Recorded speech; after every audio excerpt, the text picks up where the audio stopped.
मैं गीता कुरुक्षेत्र विश्वविद्यालय कुरुक्षेत्र के संस्कृत विभाग की शोधार्थी।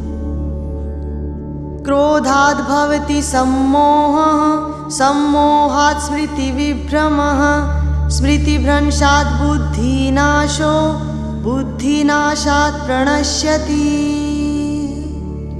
अर्थात हम अपने शत्रु समझते हैं मनुष्य को, जबकि हमारे वास्तविक शत्रु हैं क्रोध और मोह।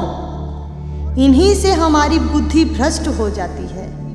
और हम सभी जानते हैं कि जिस इंसान की बुद्धि भ्रष्ट हो जाती है उस इंसान की स्थिति भी गिर जाती है। और गीता हमें इस परिस्थिति से बचने का मार्ग दिखाती है।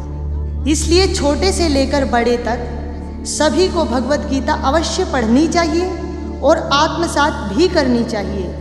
और मैं तो कहती हूँ कि एक नारा होना चाहिए कि गीता पढ़ें और पढ़ाएं। गीता का उद्भव महाभारत के छठे पर्व भीष्म पर्व से हुआ है। इसमें 18 अध्याय और 700 श्लोक हैं। कर्मण्येवाधिकारस्ते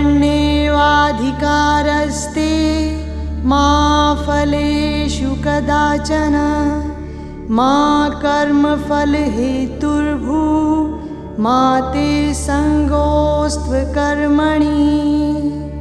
अर्थात कर्म पर ही हमारा अधिकार है, फल तो हमारे वश में है ही नहीं। इसलिए गीता सिखलाती है कि कर्म किए जा, यही जीवन का सत्य है।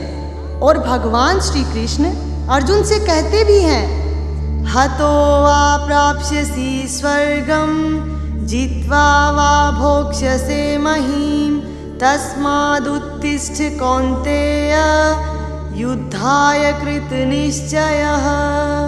अर्थात हे कौन्तेय, उठ, अपना गांडीव उठा और युद्ध कर, क्योंकि धर्म के लिए युद्ध करना ही तेरा कर्म है। यदि वीर गति को प्राप्त हुए तो स्वर्ग मिलेगा, और यदि विजयी हुए तो संसार का सुख भोगोगे। इससे हम यह समझ सकते हैं कि जीवन का धर्म कर्म करना ही है, कर्म ही धर्म है और धर्म ही कर्म। उदाहरण के लिए प्रकृति भी हमें यही सिखाती है। जैसे नदी का कर्म है बहना, सूर्य का कर्म है प्रकाश देना, और पेड़ों का कर्म है वायु।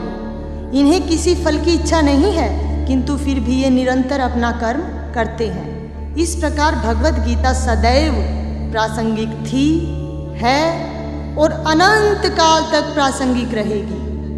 धन्यवाद।